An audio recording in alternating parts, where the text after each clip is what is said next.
Arratzaldeon eta ongitorri, lehenengo eta behin eskertu jozu Amar, iltoke hori etortzea. Giro behin edo lortzen dugu primoren bat, alakoxe primoren bat, guzutruk tortilla pitxo bat eta ez gara kutrak, baina, tire. Dagoena horretze dago eta orduan estimatu itzen da etortzea, hori benetan. Gure taldearen aurkezpena pizkatxo bat egiteko, duela 7 bat urte sortu zen Herri Lurrak taldea, eta kontu izan zen padroia pizkat berresturala eta agertu ziren titularitate publikoko lur zati batzuk. Udalaren aitzineko amortizazioaren hondakin batzuk, egia zan da gehien bat troka da, baina lur publikoak. Eta orduan horren kontu sortu zen talde bat, hau da presidentea, tesoreroa eta hau idazkaria, eta izan zinen berplantatze prozesu bat, orduan oso lanaren bitartez egin genuen eukaliptusaren batzuk bota, eta gero berlandatu genuen haritz, eta izan bat, eta gero proiektu gizarra edo estrella da baso jangarria. Eta horretan dago, hemen dagoen tontor alako kota eta altuena da. Hemen zegen plentzin, 110 alako bat, ezen 110 metroko alturako tontortxo bat, eta badaude maitxu bat, eta badaude buzoi bat, eta orduan hor ari gara baso jangarri bat sortzen. Hau da, jateko moduko espeziak, eta, pixka bat, nola baiteko lur publikoa pixka bat, zentzu publiko eta jasangarria bat emotea.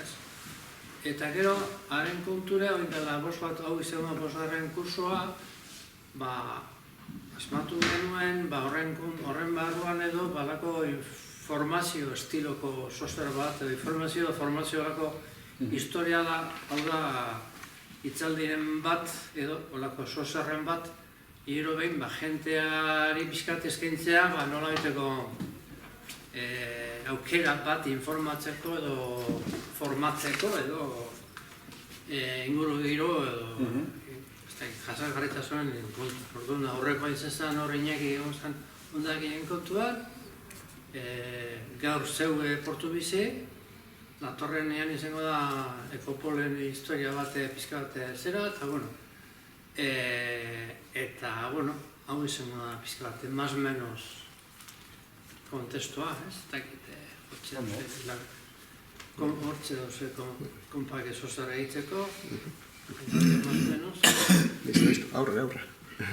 Pues eskerrik asko, onbide datenagatik, eta, Portugaleteko gauza batzuk komentatuko ditugu, eta Portugizi hango elkarte berria, orain dela justo 3 urte sortu zen, eta, errealitatea oso, naiz eta historikoki nahikoan txekoa, gero gaur egun oso ezberdin, Portugalete oso txikia, oso lur gutxi, libre, holan, halako gauzak egiteko, oso aukera gutxi, baina, herri eta leku bakoitzaren arabera moldatu behar gara eta gauzak egin, ezta?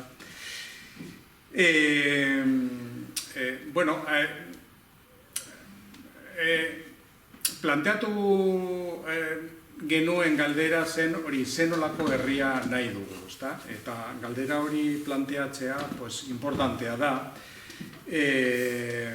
Askotan duguna, ezagutzen duguna, normalizatzen dugu, eta ohituta gaude, eta hori ez gara planteatzen beste gauza batzuk, eta aldatzeko hori aldaketak egiteko behar dugun, ezta? Programa instituzionalak egon dira halako galderak planteatzeko, tokiko agenda 21, gero beran dago tokiko agenda 2030, baina egia esateko ez dira arrakastatsuak izan, ezta?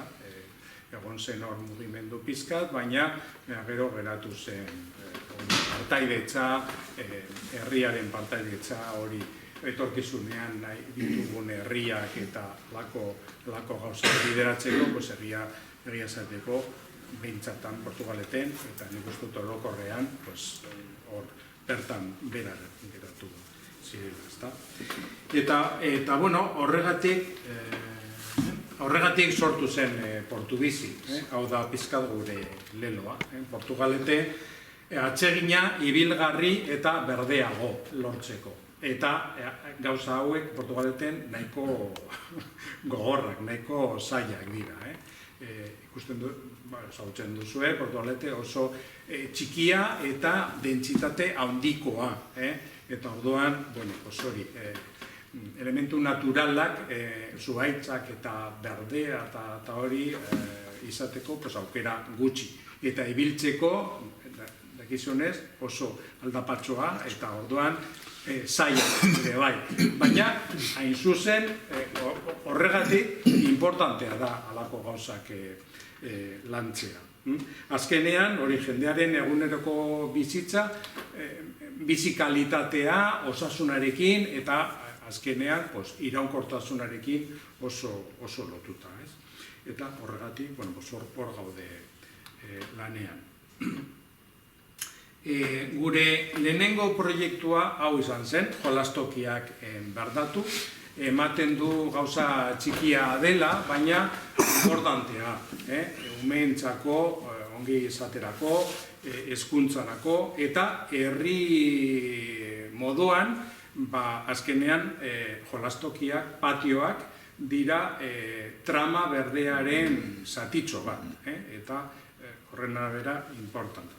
Hor, bineta horretan agertzen dena ematen du exagerazio badela, baina jolastoki batzuk, behintzat Portugaleteko jolastoki batzuk ikusita, ez da inbeste. Osa, nahiko gartxela moduko, hor bai erdian hori futbol zelaia edo aloko zer dago, eta gero arrezia, eta nahiko gantziko. Gaur egun, leku askotan, hiri eta herri askotan lanean ari dira. Hemen ere referente Gasteiz izan daiteke, baina Bilbon ere hasi dira eta lanean. Ez da exagerazioa, Düsseldorfeko Alemaniako irakarle batzuk etorri zirenean, gogoratzen duzu novela, zera harrituta gelditzen ziren ikastetxe guztiak esiz inguratuta egozolako. Arrituta. Segure izazien dira, usela da? Ez da exagerazioa. Beste loko batzuetan, plaza moduan irekiak eta eta hemen ematen du segurtasuna dela, beti beldur eta... Lemoizko eskolan ez dauka ezirik, eta gure erasoa zen guraso batzuk azerre zeuden ezirik ez zituelako. Orduan, esaten zuten, azutela egin edo hori. Eskatzen zuten, iztea. Bai, gure kulturan hori da, ematen du hori dela, bai, normalena, eta, bai.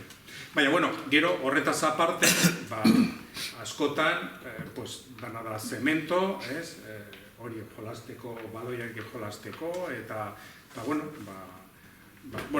horretaz ikerketa eta ikasketa filo bat dagoela, hori bortu txiki bat, edo lorategia, eta beste aukerak didaktikoki ere, beste aukera batzuk sortzen direla, eta gero ume batzuk arraroak dira, eta ez dute nahi futbola, eta nahiago dute hori lasaiago egon, eta bazter batean, han bere gauzak antolatu, eta beste... Orduan, dibertsitatea gero